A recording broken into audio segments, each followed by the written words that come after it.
Não sei você, mas eu já falei, mas aí depois eu fui amadurecendo, a gente vai tendo intimidade com a palavra, vai buscando e a gente vai refazendo a rota. Aquela passagem que a gente costuma dizer muito, eu não falo mais porque eu aprendi, mas eu vejo ainda muitas pessoas falando. Aonde tiver 2 ou 3 reunidos no teu nome, ali o Senhor está. Nós já somos 2, 3, 4 e 5, já somos em 10. Então o Senhor já está aqui. Esse texto não tem nada a ver com esse pensamento, essa ideia, essa narrativa que a gente criou.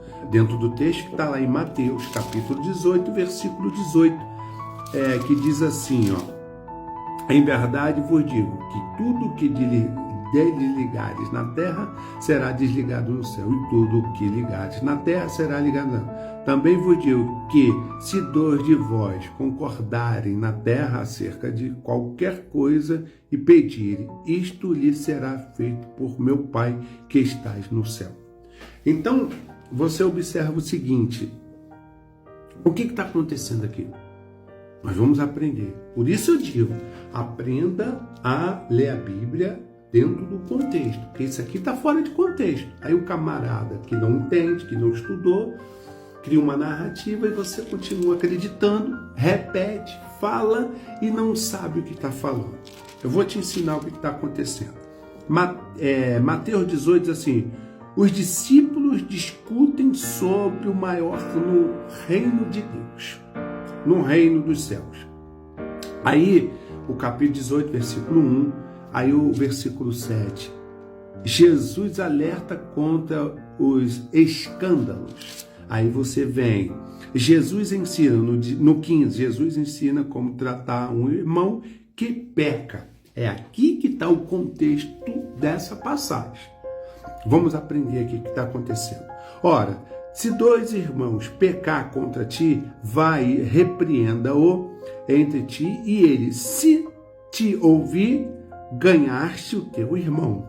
Mas se não te ouvir, leva ainda contigo 1 ou 2, para que pela boca de 2 ou 3 testemunhas toda palavra seja confirmada. O que está acontecendo?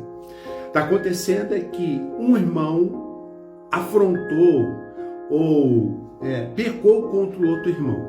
Aí a Bíblia está ensinando que esse irmão que sofreu essa afronta vai a ele tentar reconciliar.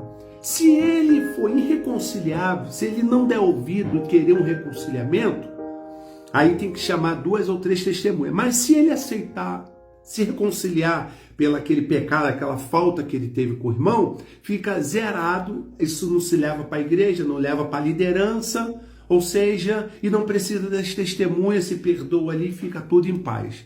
Mas se ele não quer reconciliar, a Bíblia recomenda chamar 2 ou 3 testemunhas, para servir de prova, de testemunho. Toda palavra seja confirmada, que essas testemunhas confirmem a reconciliação.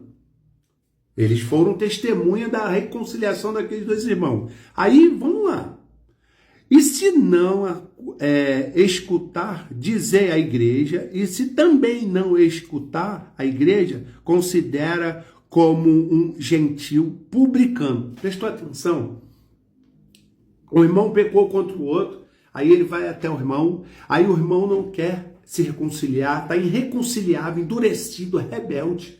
Aí, então, o que ele faz? Não discute, chama 2 testemunhas para tentar amenizar a situação. Se essas 2, 3 testemunhas também está presenciando ali que não há reconciliação da parte desse irmão pecaminoso ou que pecou contra o outro, aí então leve à igreja. Aí já está falando da liderança, dos pastores, vamos dizer assim, dos apóstolos ali, dos presbíteros, dos anciões. Se mesmo assim, com toda a testemunha, com o responsável da igreja, aquele irmão não quer reconciliar, considere ele o quê? Gentil e publicano. Aí, olha aí, vamos lá. Aí o 18 diz assim: em verdade vos digo que tudo que ligardes na terra será ligado no céu, e tudo que desligares da terra será desligado do céu. Que palavra é essa? Então a gente vai aprender isso aqui.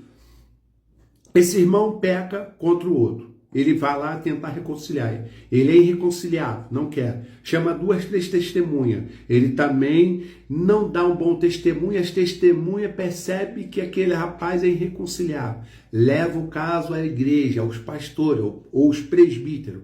Mesmo assim, ele continua irreconciliável. Aí, a Bíblia manda considerar ele, então, um gentil, um publicano. Ou seja, um ímpio. Uma pessoa que não tem comunhão com Cristo, com a igreja. Então, o que vai acontecer aqui? Em verdade vos digo que tudo que ligares na terra será ligado no céu. Então, se houve reconciliação e houve perdão, então aquele rapaz está ligado no céu, na comunhão, por intermédio de Cristo ao Senhor Deus. Mas se ele é irreconciliável, ele ainda é um gentio e ele é um publicano, um ímpio que ainda não reconheceu a graça e não passou pela vida transformada. Então, a Bíblia considera aqui que ele está desligado dessa comunhão para com Deus e para com a igreja automaticamente. Essa é a ideia. Mas tudo que ligares na terra será ligado no céu. Ou seja, se houve reconciliação, ele se humilhou e reconheceu o seu pecado, a sua afronta, o seu pecado contra o irmão, e as testemunhas presenciaram. E houve ali uma reconciliação, então ele está ligado à comunhão, sim. Aí então ele não é considerado mais um gentil e nem um publicano, mas ele é considerado uma pessoa lavada e remida no sangue de Cristo e reconciliado, ou seja, está apto a estar na comunhão em Cristo Jesus com os irmãos. Deu para você entender? Aqui é a ideia desse texto. Não tem nada a ver se só tem 2 irmãos na igreja, se só tem 10, só tem 1, se não tem ninguém. Isso não é verdade, até porque nós já temos a presença de Cristo. A presença de Cristo não está lá no templo, mas ela está em nós, porque habita em nós o Espírito Santo, porque a Bíblia diz que nós somos templo do Espírito Santo. Então, quando você dobra o seu joelho, quando você faz um devocional, quando você bota um louvor, quando você está adorando, quando você está no carro, Deus já se faz presente na sua vida. Não precisa nem de 2, e nem de 3, e nem de 4, porque ele já se relaciona individualmente com cada cristão, com cada servo que reconhece seu Filho como único, suficiente Salvador. Que Deus te abençoe e te conceda um domingo de muita paz.